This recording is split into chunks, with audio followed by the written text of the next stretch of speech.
बिस्मिल्लाहिर्रहमानिर्रहीम।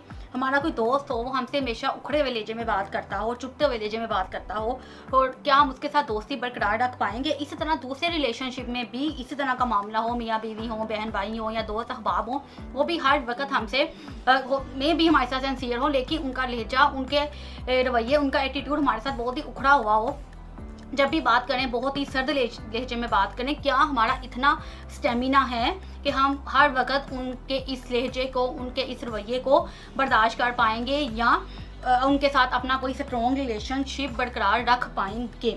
आज मैं अपने लर्निंग स्किल प्रोग्राम में जो अल्हम्दुलिल्लाह स्किल नंबर 11 का जिक्र करने लगी हूँ वो है showing care and concern with good attitude. दूसरों को सुनना, आराम से, प्यार से, फिर अच्छे अल्फाज का इंतखाब करना, और फिर उनकी हेल्प करना, उनकी मदद करना, और ऐसा करते वक्त अपने एटीट्यूड को, अपने बिहेवियर को बहुत ही पोलाइट रखना, बहुत ही नरम रखना, कि दूसरा हमसे खुश हो, हमसे रिलैक्स फील करे और बेहतर महसूस करे, और ये लहजा रवैया दूसरों के लिए सुकून का भी बाइस हो।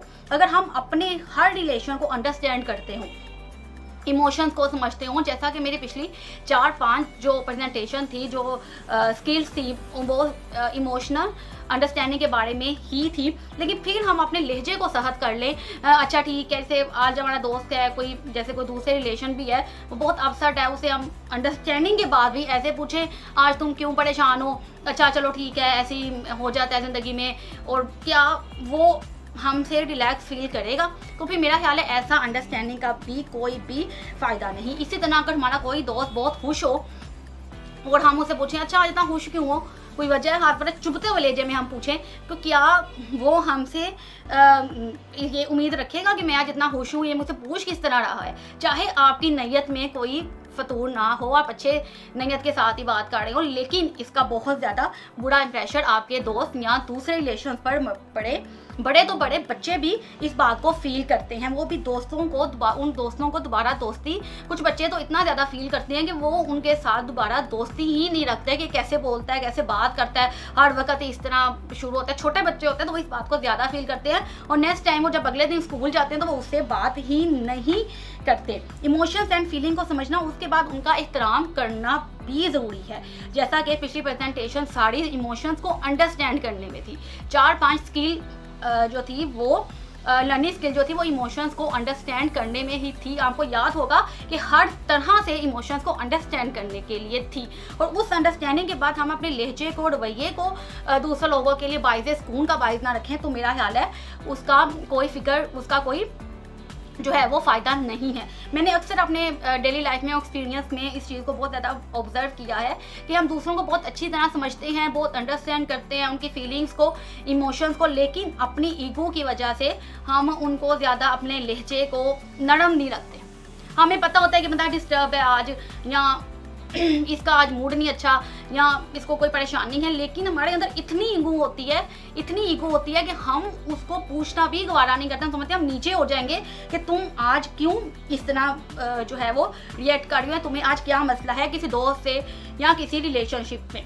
दोस्त की ज़्यादा इस वजह से बात है कि दोस्ती का हमारे अंदर, हमारे बच्चों के अंदर ज़्यादा फैट पड़ता है, क्योंकि हम रिलेशनशिप, हम स्कूल गोइंग हो जाते हैं बच्चे, तो फिर वो घर के फैमिली मेम्बर से ज़्यादा दोस्तों पे डिपेंड करने लग जाते हैं, उनके साथ ज़्यादा टाइम स्पेंड करने लगते हैं, और उनके करीब ज़्यादा रहते हैं, और दोस्ती भी उनके साथ ज़्यादा हो। अच्छे या बुरे लहजे, रवैये से बात करना हमारी ज़िंदगी में बहुत अहम किरदार अदा करता है, बल्कि ये हमारी सोच और किरदार के रुख को भी मुतय्यन करते हैं, और इनमें शिद्दत भी पैदा करते हैं। बहुत ज़्यादा सर्च के बाद, बहुत ज़्यादा अंडरस्टैंडिंग के बाद मैंने आज की इस वीडियो के लिए, इस लेक्चर के लिए रवैयों का लहजा, कुछ बिहेव, हम डिफरेंट लोग जो होते हैं वो डिफरेंट वर्ड यूज़ करते हैं, लेकिन इसका मीनिंग एक ही होता है। लहजा भी, रवैया, बिहेव, एटीट्यूड, बर्ताव, हम एक ही मीनिंग में सब बातें यूज़ होती हैं। मैंने कुछ पॉइंट सर्च आउट किए हैं जिससे हम दूसरे लहजे की करैक्टरिस्टिक को, लहजे के बिहेवियर को अच्छी तरह समझ सकते हैं। नंबर 1 जो पॉइंट मैंने सर्च आउट किया वो है लहजे जो हैं, बर्ताव किसी के साथ किसी भी तरह का